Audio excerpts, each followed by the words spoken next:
ሌላው ወደ ግባችን ወይም ዓላማችን እንድንደርስ የሚያነሳሳ ነው።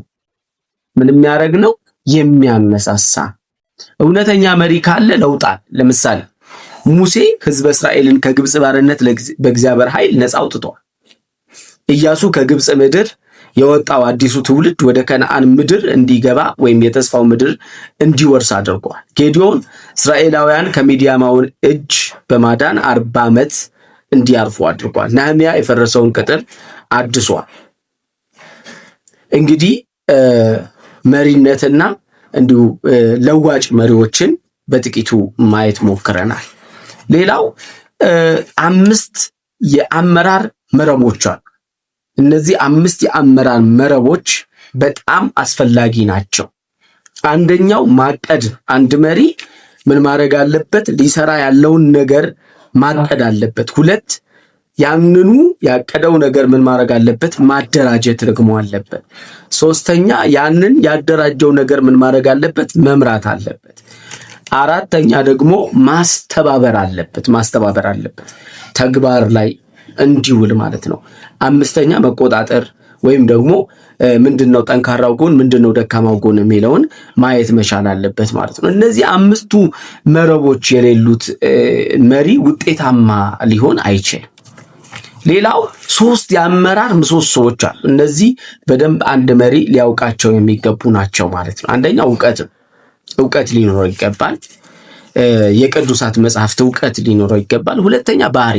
ሰው እውቀት ኖሮት ባህሪ ከጎደለው በጣም አስቸጋሪ ስለሆነ አንድ መሪ እውቀት ሲደመር ምን ያስፈልገዋል? ባህሪ ያስፈልገዋል ማለት ነው። ሌላው ክህሎት ያስፈልገዋል። ክህሎት፣ ጥበብ፣ ማስተዋል ያስፈልገዋል ማለት ነው። እነዚህ 3ቱ ምሰሶዎች ያሉት መሪ ውጤታማ መሪ መሆን ይችላል። ሌላው የመሪነት ጽንሰ ሐሳቦች።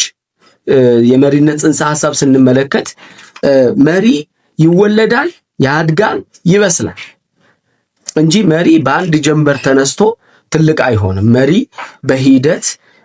ሂደታዊ በሆነ መንገድ እያደገ የሚሄድ እንደሆነ የመሪነት ጽንሰ ሐሳብ ያሳያል ማለት ነው።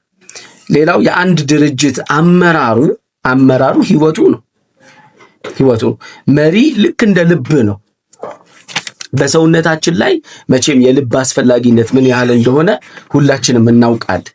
ልብ ስራ አቆመ ማለት ሰውነት ሙሉ በሙሉ ስራ ያቆማል። ልክ እንደዚሁ በቤተ ክርስቲያንም ውስጥ የልብ ጨዋታ የሚጫወተው ማን ነው? መሪው ነው ማለት ነው። ልብ ሲታመም መላው ሰውነት ይታመማል። እንዲሁ መሪም ችግር ውስጥ ከገባ መላው ህብረተሰብ ችግር ውስጥ ይገባል ማለት ነው። ሌላው የጌታ ኢየሱስ ክርስቶስ ህይወት ለማሳየት የማይሞክር መሪ ወይም አገልጋይ ቲያትር ሰራተኛ። በመሪ ህይወት ውስጥ ሊኖሩ የሚገቡ የግድ ሊገኙ የሚገቡ ነገሮች። አንደኛው ከኢየሱስ ጋር ጥብቅ ወዳጅነት ያለው መሆን አለበት። ይህን ዮሐንስ ወንጌል ምዕራፍ 15 ቁጥር 5 ላይ ማየት ትችላላችሁ። ሌላው ክርስቶስን የሚመስል ልብ ማርቆስ 10:48 43 እስከ 45 ማየት ትችላላችሁ። ጤናማ የቤተሰብ ህይወት አንደኛ ጢሞቴዎስ ምዕራፍ 3 ከ4 እስከ 5 ማየት ትችላላችሁ። እንደ ክርስቶስ አዎንታዊ አስተሳሰብ ያለው ፊልጵስዩስ ምዕራፍ 2 ቁጥር 5።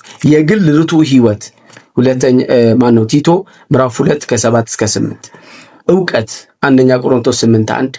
አንድ መሪ እንግዲህ ሊኖሩት የሚገቡ እውቀቶች አሉ። ከዛ ውስጥ አንዱ የመጽሐፍ ቅዱስ እውቀት ሊኖረው ይገባል። ለምሳሌ ስለ አስተምህሮ፣ ስለ ሥላሴ፣ ስለ ኃጢአት፣ ስለ ድነት፣ ስለ መላእክት ወዘተ የመሳሰሉት ምን ሊኖሩት ይገባል? እውቀት ሊኖሩት ይገባል ማለት ነው። እንግዲህ ይህ እንደ መግቢያ አሰሳ ነው። ስላዳመጣችሁኝ አመሰግናለሁ። ቴንኪዩ